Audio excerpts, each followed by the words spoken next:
I think the exciting thing about defining culture is to sort of understand that what really drives how people behave in this ecosystem and in this company, and how much can you influence that and how much you can't, and how much you can actually just change yourself to make your whole company become better and to have a better culture. Hi, I am Sophie Vaux, and this is the Rise and Play podcast. In the show, I sit down with influential thought leaders of the gaming industry to deconstruct how they create the best team and company cultures in order to create the best games.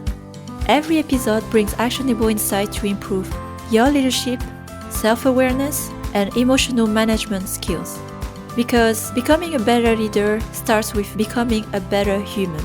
So, are you ready to unlock your full potential in life and business? Let's begin. I'm very excited to tell you more about today's sponsor, Soulsten. I've been a big fan of Soulsten Mission since I met the founders in the early days. As a product manager, I believe in deeper player research at a human and psychological level, understanding the why of the players instead of relying solely on behavioral data. The player intelligence products offer the insights you need to create novel experiences in your segment. Whether you're developing a new title or improving a live experience for millions of players, Soulsten AI-driven psychological insights provide a depth of player understanding that is impossible to achieve with surface-level metrics. Create more accurate product assumptions, accelerate development cycles, and improve marketing performance when you understand your players at a fundamental human level. Visit go.soulsten.io/riseandplay, that's SOLSTEN, for a demo and receive 30% off your first Soulsten engagement crafted to your studio's needs. Learn why EA, Supercell, Wooga, and more use Soulsten to create the best human-centric gaming experiences possible. So hi everyone, here we are with another episode of Rise and Play. And in this series, I'm focusing a lot on more practical topic, and especially one that is a never-ending topic, which I'm very passionate about as well, is about company culture. So Jussi is a games industry veteran who has been developing games for more than 20 years. He's the loud and proud CEO and co-founder of Nitro Games, a Finnish mobile games powerhouse. And Jussi is a versatile leader with experience from development and publishing to company management and funding. His recent focus has been on building a multinational team, growing and succeeding by sharing the same values and vision. And also worth noting that Nitro Games is a Nasdaq First North listed mobile games company focusing on action and shooter games on mobile. So hey Jussi, welcome.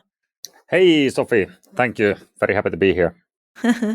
So let's dive in directly into the topic, because I think there's a challenge of framing. What is culture? I mean, we talk a lot about it, and then once you have an idea and you verbalize it, like how do you execute it?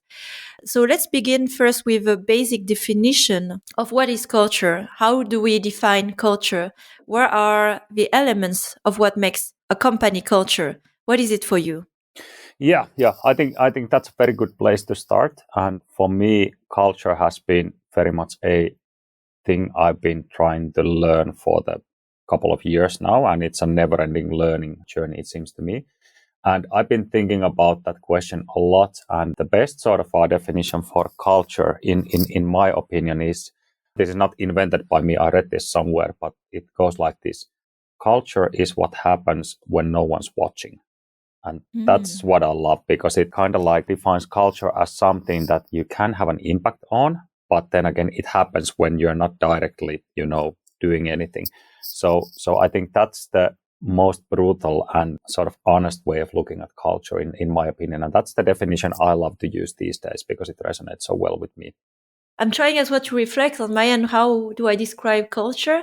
I think in a way, for me, it's more of a behavior as well, like in a concrete way, how people behave, how they treat each other, how they talk, what they do. It's a lot in how the little detail of everyday life, every workday life, in what people do. So it's in all those little things. And when you accumulate them all together, then that makes your culture. As well, along the definition you gave, where sometimes we think of it like a very high level concept on top, like, okay, let's build a company that does this. But exactly when you're not watching. What do people do on a daily basis on the things you cannot even observe on a leadership level? So I wanted to go further a bit in this concept and definition. How did that definition resonate with you and how you build Nitro, and how did you get a sense exactly of what is happening when you're not watching, or people in the leadership are not watching? Yeah, I think that's a good way to start framing it, because essentially I think everyone agrees that if you step into a new office of some other company, you can instantly sort of sense the culture in that place. But it's very hard to define that where and how exactly that comes. But it's very easy to get a feeling of a culture in a company when you walk into their offices. But it's very hard to define what exactly creates that. I think in the case of Nitro Games, we've only begun to learn and define culture for, say, 3-ish years now, with a more intentional approach. And before that, I would say that our culture has been whatever it has been in a way. So it wasn't like intentionally built or steered in a way. And only for the past few years, we've been more intentional about it.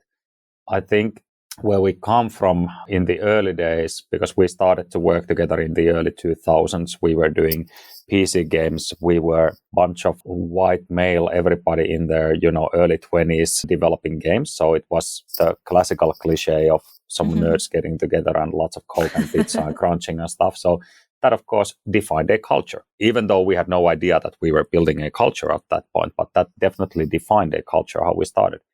And that means that the culture in the first days was, of course, very much like the, founders, whether it's me or anybody else who was involved in those days. And whether we like it or not, that's the sort of foundation of the culture that lives with us still today. Of course, these days, I would want to think that we're very far from how we were when we started, but that still has certain influences, whether it's in my behavior or anybody else. And I think that's the exciting thing about defining culture, is to sort of understand that what really drives how people behave in this ecosystem and in this company, and like how much can you influence that and how much you can't, and how much you can actually just change yourself to make your whole company become better and to have a better culture. And I think we've done great job on that from during the last few years, and I think that's one of the big sort of selling points for Nitro, why I think we are such a great employer as we are now. And that's something that I'm personally really proud of, because I think we've made almost 180 degrees change during a period of few years. I think here you touch on an important point, like where the culture is defined by the first people and the founding leadership team, as you mentioned, like I like the honest statement, like the bunch of nerds. I mean, this is kind of a story of most game companies. Yeah. And so what was the turning point for you? Like you said, when you started to think really intentionally about it 3 years ago, was there any event that was like, because I find like when you have a radical change, something sometimes like how radical happened. Was that the case, or it was more a slow process where you understood, okay, maybe this way of doing things is not how we want it to be and we will change? I think to begin with, it was sort of a slower evolution and improvement, I guess, throughout the years. So we've kind of always had the mindset of improving, but this more radical change, I would say, happened few-ish years ago when we started to really invest time and thought and our resources into thinking about what the culture is, how we would want it to be, how do we connect that to our company values, how do we define those, how do we make sure we live up to those, how do we really crystallize our vision, what does that has to do with our culture and values and all these things. And that's a time when I think, at least in my head, the biggest change that happened was that I think for the first time ever really understood what it means to have some people in your team who are better than you. What I mean is that I think I've always been the type of guy who loves to say that let's hire people who are better than us, and that's a good way to improve. But I think that was a point in time when I really realized that, like, for one, I'm getting old, and some of my views how I've been constructed as a human being might be really outdated by now. So I think the big revelation was to kind of like let other people to figure it out and let other people tell you that how they really see Nitro in good and bad, and what are the things that we want to sort of cherish, and what are the great things we have, and what are the things we want to tone down and maybe get rid of and stuff like that. And I think what led to this whole thing was a series of many things, but I think one of the defining factors was that those were times when we started to hire more people, also meaning we hired more people of different countries with different ages, different backgrounds, and all that stuff, which meant that there was a lot of new blood in Nitro and a lot of people who came from either different games companies or were just starting their career in the industry, but a lot of new thoughts and opinions and stuff. So that meant that we had to find a way to kind of like connect everything together. And at the same time, or pretty early in this process, then COVID happened, and that kind of like just increased the importance of all of this, because I think one of the reasons why we did succeed so well during COVID and the remote working and adapted so well into that is because we were already investing into these things and we're busy working our way through our culture. And I think that's something that the whole remote working and COVID was a shock to everybody, because it changed the way we work so fundamentally that we somehow managed to use that as an opportunity to improve a lot in a short period of time, I think. One thing I can share also on my end as I joined Savage, it was interesting as well, where we had a lot of those discussion, like reevaluating the value, because there's the startup phase where hustling, surviving for a few years. And starting a company with a certain group of leadership, and I joined the leadership, and then like, okay, we are in a new phase, post-acquisition, where we need to mature as a company, we need to set ourselves ready to grow. And one value that we found was not helpful anymore, although it was helpful in startup time, that was framed by the founders before my time, was getting things done. So it's very startup mentality. And then when you think about it a bit further, people did behave this way, getting things done. So everybody was doing everything. So, okay, we don't have someone in HR. I'll do it. Or we need somebody to do organized tests. I'll do it. Or lunch, so many things. It was great to have things rolling and running. But when you want to mature, and then it was not serving anymore, and it has a cost on the group as well, because then people start to miss clarity about what they're supposed to do, what their focus, and what they should not be doing. And also things are not done so well. So this is kind of a cost of it. And so we switched as well to one that was more geared towards others and as a group collaboration instead of individual contribution, as powerful together. But it's an example here where we had to really understand why it was there, how it was helping, and how it was not serving anymore, and switch. And so back to you, you mentioned as well that as you were reevaluating it 2-3 years ago with COVID and everything, how was your process for you to reevaluate the things from that took you where you were? What were the things that you decided to let go, and why? Well, first of all, I have to say that what you said about getting things done, that's exactly what happened in Nitro, for example. And I can maybe use that as an example about the process. So, but for background, I come very much from a background where I'm really good at getting shit done. And I think that's a prime example of how something that was very much an advantage for Nitro in the early days turned into being a disadvantage later on, where my behavior and what I valued started to dictate how other people actually behave in Nitro. And the end result was in many ways such that things got done, but not with the type of quality that we wanted them to get done. These days, we turned that around, and quality is one of our core values. But how we got there, I think, is the interesting part. And that was a process where I made sure that I'm not involved personally at all. So I'm kind of like just a passenger, one of the guys in the team trying to join the ride. The whole process was led by our people ops and a few other people. And we basically started by mapping out how people would define Nitro's culture in good and bad, what words they would use, and all that. And this included both the old nerds who've been here since day one and all the newcomers and everything. And then we kind of like came up with this type of a word cloud thing where we saw that, okay, these words were mentioned often, these words were rarely used, and so on. And then we discussed that with the whole team and kind of like distilled some of the positive and negative findings from that.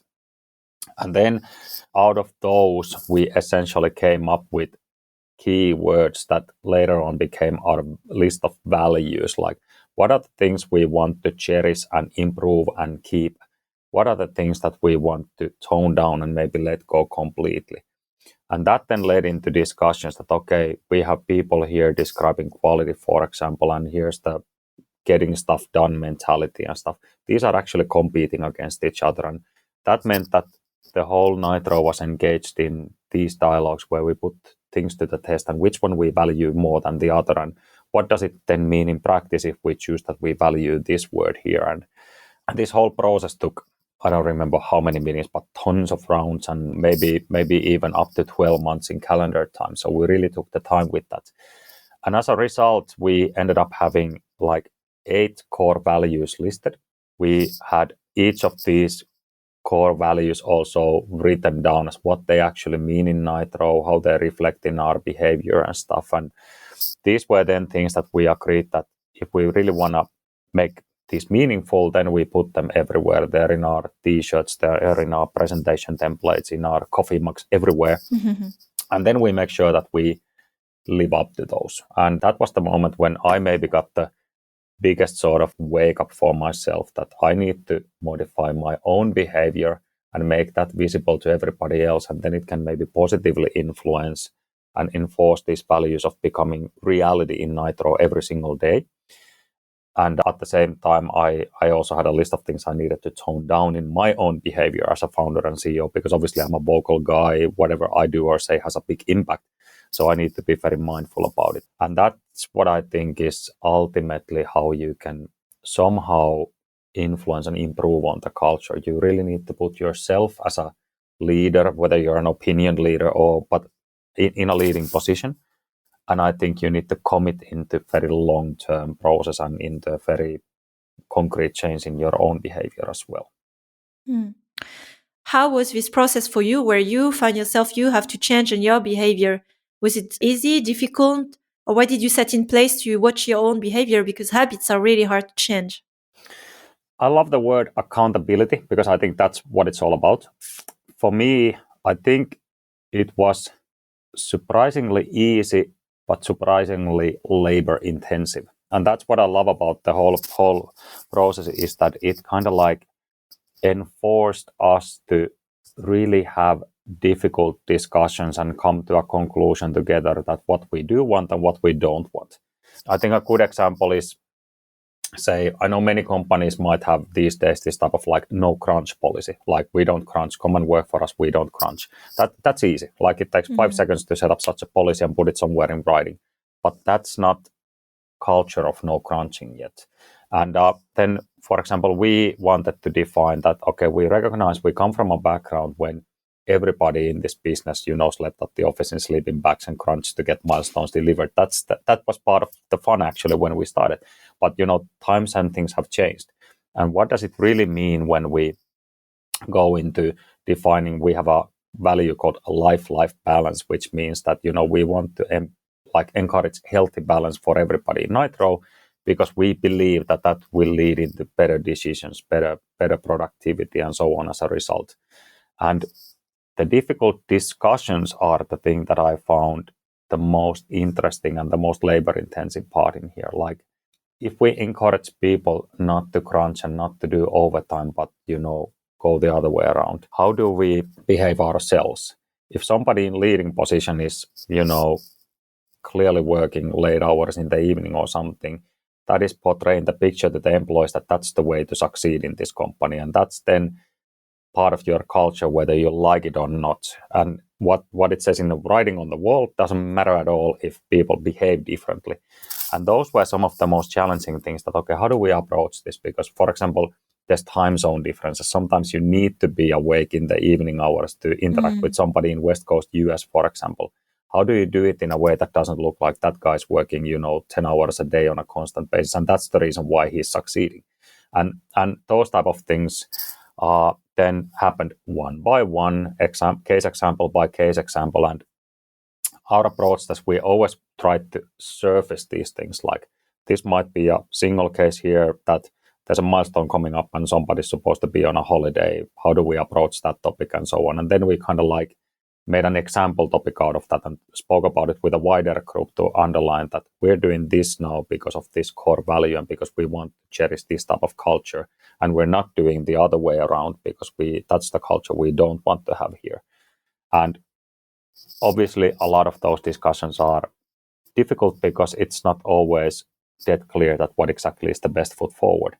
But that, I think, is the weight that needs to be put into the commitment and the whole idea of intentionally improving your culture through values like we did, for example. And so here, getting really in the topic of what were the tools or the system you set in place to ensure the culture is lived, And I can start with some example, like what I've been thinking about as well, as we have been reevaluating our values at Savage. And I think now, after this conversation with you, it's like I can see it's a work in progress thing where we just at the beginning of this journey, we did it really kind of quickly as a fixer. But I know that as we mature, there will be another round where we will crystallize it even more. What are the rules of the game here in this company, right? How things work. So giving transparency and clarity, like what are we expecting from people? So we create, for example, mission cards by jobs. It's beyond the job description. What are the outcomes expected? We also create like clarity on the mission, where we're going and how will we measure the goals? How do we give a tool for people to be able to give feedback? So keeping really it fair where everyone in theory again knows what is expected of them, where they're going. And then that's the choice or also their responsibility to communicate if for some reason it can't happen. So just to say, give example of what are the system that I'm thinking all the time to apply such a big value that is ambitious. And I wonder what are the things, if you have a concrete example of one value and how you kind of roll it out in the daily habits of everyday life or in your system to ensure that it's a value you truly live more in action and behavior rather than just words. Yeah. I think the approach that we've had with almost every value that we listed and with all the values together is that let's make things visible. And transparency is a word that everybody keeps talking about, of course, but I'm personally a big believer that leadership is all about providing clarity. And that's the most difficult thing to do because that's what people struggle with all the time. And I think we have two good case examples how we go about this. One is that we took into use a system called Menti, which is kind of like an anonymous feedback tool. And we have this habit that every Friday we get together for 1 hour to close the week together with everybody in Nitro. And that happens always between 3 to 4 p.m. because we want that on Friday everybody stops working at 4 p.m. and then goes to enjoy a weekend and comes back on Monday. And part of that sort of Friday meeting is to go through a variety of feedback. We then show on screen to everybody, whether remotely or physically. We also have questions about, like, let's raise examples about who this week worked according to which values we have in the company. Some examples where we succeeded or failed with these things, both positives and negatives. And that means that we have a platform where we constantly repeat these things to each other and highlight good performance and kind of like talk about the negative things as well. And then in addition to that, we made sure that we started to pay a lot more attention into this different sort of systems and especially like different sort of decisions being made. Because very often there's uncertainty about where exactly certain thing got decided and when and who makes the call on this and that and so on. Some of the tools we took into use there are simply to make sure that we are a lot more disciplined in terms of documenting certain decisions, like whether it's product related, we green-lighted something for some time, or we decided to discontinue something. We just document who made the decision, when and where, what exactly was decided. It's all in writing, dates, everything there, and share that. So then things are more tangible in a way. And I think the key thing in all the things we took into use in variety of different systems, the key thing that summarizes them is that we had something that was already there, and then we implemented something new on top of that. And we didn't reinvent tons of new things, but tried to implement small improvements into everything that we were actually doing already. then we also try more and more to have the habit of being transparent from not just from the CEO, but from everybody in leading position towards everybody else in the company, with the sort of idea and thinking that that's the way to promote transparency also to the other direction. Because very often when we talk about transparency, it's about leaders communicating to team about certain things, but that thing goes both ways. And we invented things during the remote working, like we have a bi-weekly CEO questions and answer session where there's no agenda other than that I'm available for anybody in Nitro to come and have a chat. And the key idea there is that whatever question you have, you're guaranteed to get an answer. Sometimes the answer might suck because I don't know everything, but you will get an answer. And people can also submit things there anonymously. Most of the time, it's just fun talks with different team members who show up. But then sometimes when we're going through more difficult times or times are more tough in general, then there might be really, really, painful questions somebody submits either anonymously or face-to-face in the meeting. And then we talk about those. And I think that's the key thing in this whole active development of culture, that if we want to promote certain values, then we ourselves need to put ourselves into the game and promote those every day in our activities, and not shy away from the difficult discussions that those are gonna lead into. Because the whole concept, in my opinion, is about taking those difficult topics and together coming to a conclusion whether we want to go left or right with this one. You mentioned about like the difficult times. I think also culture is being tested not in the good times, and I've seen by experience, because when things are going well, and it's not a stretch for your values because you don't have to make compromise too hard, right?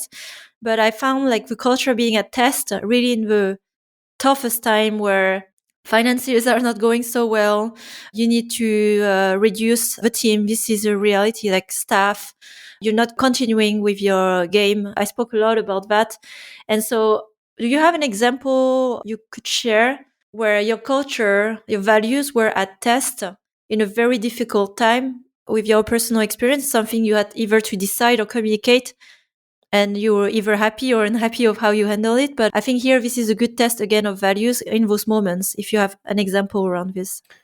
I think we've run into so many of those type of things during the years, and I think the beefiest examples are the ones where things are uncertain in a way, that the moment when something surfaces and you're expected to be transparent and open about it, but nobody really knows the outcome yet, those are the most difficult ones. We had one process, for example, where we had the sort of gut feeling that things might not be going too well. It was a project where there was another party involved as well. And even though we didn't know, we had a gut feeling that maybe something is not right and maybe we need to, be more alert about certain things and so on.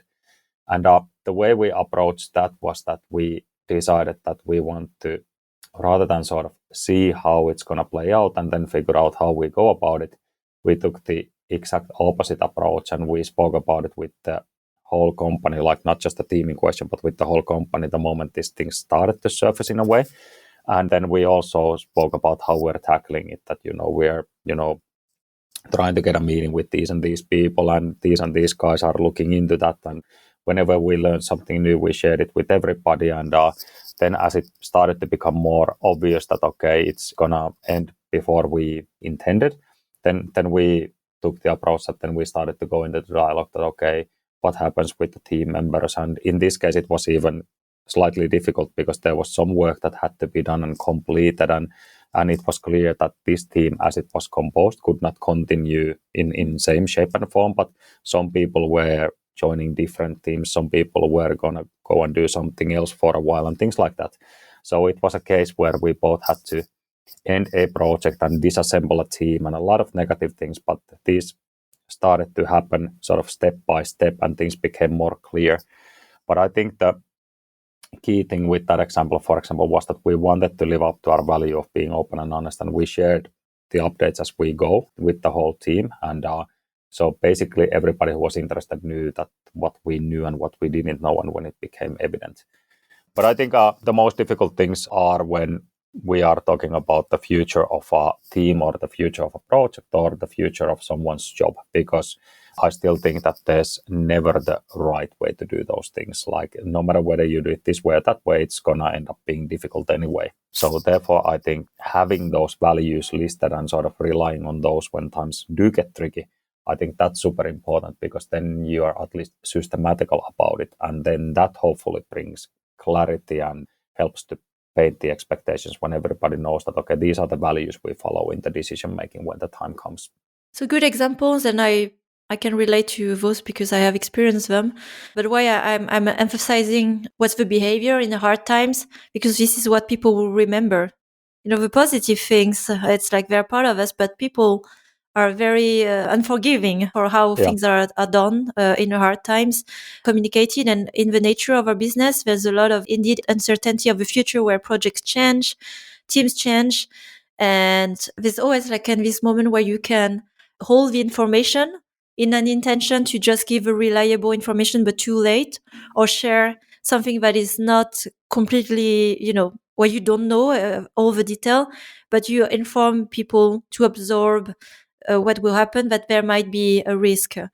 So I found this working a little better than just holding the information until the last minute. And then it causes a lot of emotional damage where people feel really they were kept in the dark and they don't trust, and they cannot trust working for future other leaders in the company. So even the hardest conversation. So yeah, and it's those moments that you really test your own value as, a founder, a leader, or of your company. And I think that's probably the most difficult thing, that where do you draw the line between sort of transparency and building trust in that way versus expectation management and not being a poor leader by exposing everything all the time, which doesn't create clarity and safety for your team members, but constant confusion and uncertainty, which is unfair in its way as well. And where to draw the line in which case, it's a constant struggle and a constant battle that I'm sure every leader goes through when they think about these things. But I think it's something that no matter how you do it, it's very moving goalpost in a way that it doesn't seem like there's binary right and wrong thing to do, because it all depends on how the outcome actually then turned out and so on. But I think the key thing is to kind of like try to put yourself into the position of the people in question in this particular case. If I were in the team and I knew the situation was this, would I want to hear about it and in which way and tone and so on? Because whenever anybody's leading anything, there's always millions of things that can go well and millions of things that can go wrong. And it's the job of the leader to filter through those, the most likely expected scenario, and then talk about that. It's a sensitive topic with the humans, and you don't never fully in the mind of what others have. Some are worried for the job, some have a personal situation where they need financial stability. You never know. So we do this with again the most honest conversation and empathy we can have. And I found that people understand as well, although they may not always agree, but they can understand. But I'll finish with that last question, because I think one key takeaway I can take from this is it's an evolving topic, right? I don't think I will ever have a conversation where I say, this is how you do culture. This is how you handle hard conversation, because humans, we are evolving over time expectation. So what is, as my last question, what are your tools, or what has been the most helpful for you to keep challenging yourself about those questions, like how do I run this company, or culture, the topic of culture? What has been your sources or inspiration? I think first and foremost are people, but I think the sort of key thing I've changed in my own way of working that has made me realize how much value there is in our people when I only shut up and listen to what they have to say is I started using this like personal leadership coach and really be intentional about this. And in my case, it was mostly learning how to listen. As stupid as it sounds, but listening and understanding what people are trying to tell me has not been my strength. My strengths have been in, telling people what to do. But now I had to learn a completely different skill. And I think that's the sort of thing that if you're in a leading position and you want to change something, try to figure out how you can be intentional about it. And in my case, this type of personal trainer approach is what I needed to kind of like stick to the plan and really focus on developing myself through these few years. Super helpful. And I see a lot of humility in your approach, like this desire to be mindful and also forgiving with yourself that you will make mistakes. So that's the first place. I really appreciate how you've been open to share this. And I think it's a great example and reference for others as well who may be in this journey and struggling, because you need to talk about those things and mirror and reflect. And you can't do this with yourself. It's just not how human brain works. So well, Jussi, thanks a lot for this conversation today. I've enjoyed a lot. I got new ideas as well, things I need to take care of now. Back to business, and I hope as well it was insightful for you through this reflection conversation today. Thank you. It was very fun and very inspiring. I also got some good pointers how I can, learn more and develop my skills further. Thank you and take care. Thank you. Thanks for listening to this latest episode of the Rise and Play podcast. I am trying to grow a community of conscious leaders across the industry and beyond. So if you want to join this movement, please share the podcast with other conscious leaders, because we have so much more we can learn from each other. Also, please don't forget to follow the show so you don't miss out on future content. Every episode is packed with actionable insights that will help you improve your leadership skills now. And if you are interested in learning more on the topics that we discussed today, you can find more insights on riseandplay.io, and there you will also find my free masterclass on conscious leadership. So have a great week, and until the next time,